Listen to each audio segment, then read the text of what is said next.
ಹೆಸರು ಬಾಬು. ಮದುವೆಯಾಗಿತ್ತು. ಚಂದದ ಹೆಂಡತಿಯೂ ಇದ್ದಳು. ಹೆಸರು ರಾಧಿಕಾ. ಇಬ್ಬರು ಮುದ್ದಾದ ಮಕ್ಕಳೂ ಇದ್ರು. 2017ರಲ್ಲಿ ಮದುವೆಯಾಗಿದ್ದಂತ ಅವರಿಬ್ಬರದ್ದು ಸುಂದರ ಸಂಸಾರ. ಸ್ವರ್ಗಕ್ಕೆ ಕಿಚ್ಚು ಹಚ್ಚುವಂತಿದ್ದ ಬದುಕಿನಲ್ಲಿ ಅವನು ಬಂದ.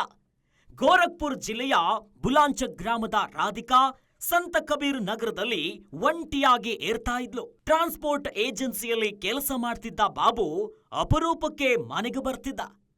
ಬದುಕಿಗೆ ಸಮಸ್ಯೆ ಇಲ್ಲದೆ ಇದ್ರು ರಾಧಿಕಾಗೆ ಒಂಟಿತನ ಕಾಡ್ತಾ ಇತ್ತು.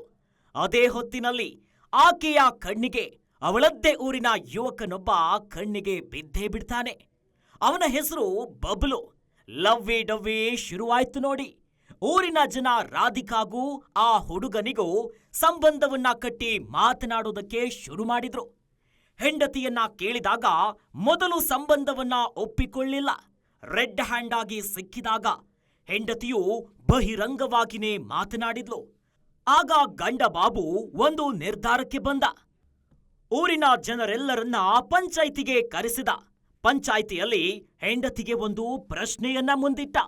ನೀನು ನನ್ನ ಜೊತೆ ಇರ್ತೀಯೋ ಇಲ್ಲವೇ ಆತನ ಜೊತೆ ಇರ್ತೀಯೋ ಡಿಸೈಡ್ ಮಾಡು ಅಂತ ಹೇಳ್ದ. ಆದ್ರೆ ವಿಚಿತ್ರ ಅಂದ್ರೆ 9 ವರ್ಷದ ಸಂಸಾರ, 7 ವರ್ಷದ ಒಂದು ಗಂಡು, 2 ವರ್ಷದ ಒಂದು ಹೆಣ್ಣು ಮಗು ಇದ್ದ ರಾಧಿಕಾ ಗಂಡನನ್ನ ಬಿಟ್ಟು ಪ್ರಿಯತಮನನ್ನೇ ಆಯ್ಕೆ ಮಾಡಿಕೊಂಡ್ಲು. ಬಾಬು ಅಷ್ಟಕ್ಕೆ ಸುಮ್ಮನಾಗಿರ್ಲಿಲ್ಲ. ಹಳ್ಳಿಯವರ ಎದುರಿಗೆ ಅವರ ಪುರೋಹಿತ್ಯದಲ್ಲಿಯೇ ತಾಳಿಯನ್ನ ಕೊಟ್ಟು ಹೆಂಡತಿಯ ಪ್ರಿಯಕರನ ಜೊತೆಯಲ್ಲೇ ಮದುವೆ ಮಾಡಿಸ್ಬಿಟ್ಟ. ರಾಧಿಕಾಗೆ ತಾಳಿ ಕಟ್ಟಿ ಗಂಡನಾದ ಬಬ್ಲುಗೆ ರಾಧಿಕಾ ಬೇಕು. ಅವಳ ಮೊದಲ ಗಂಡನ ಮಕ್ಕಳು ಬೇಡ. ಅಷ್ಟೇ ಅಲ್ಲ, ಆ ಮಕ್ಕಳು ರಾಧಿಕಾಗೂ ಬೇಡುವಂತೆ.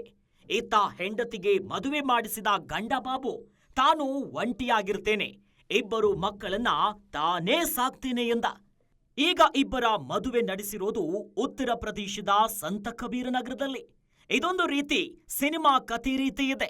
ಹೆಂಡತಿಯ ಪ್ರಿಯಕರನಿಗೆ ಮದುವೆ ಮಾಡಿಸುವ ಕತೆ ಇರುವ ಹಲವಾರು ಸಿನಿಮಾಗಳು ಬಂದಿವೆ.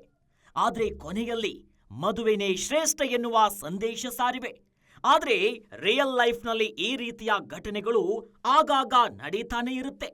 9 ವರ್ಷದ ಮದುವೆ ಪ್ರೀತಿ, ಪ್ರೇಮ, ಪ್ರಣಯದ ಎದುರು ಮುರಿದು ಬಿದ್ದಿದೆ. ಹೆಂಡತಿಯ ಮದುವೆಯನ್ನ ಮಾಡಿಸಿದ ಅಪರೂಪದ ಗಂಡ ಅನ್ನೋ ಹೆಸರು ಬಾಬುಗೆ ಬಂದಿದೆ. ಗ್ಯಾರಂಟಿ ನ್ಯೂಸ್, ಸುದ್ದಿ ಖಚಿತ, ನ್ಯಾಯ ನಿಶ್ಚಿತ.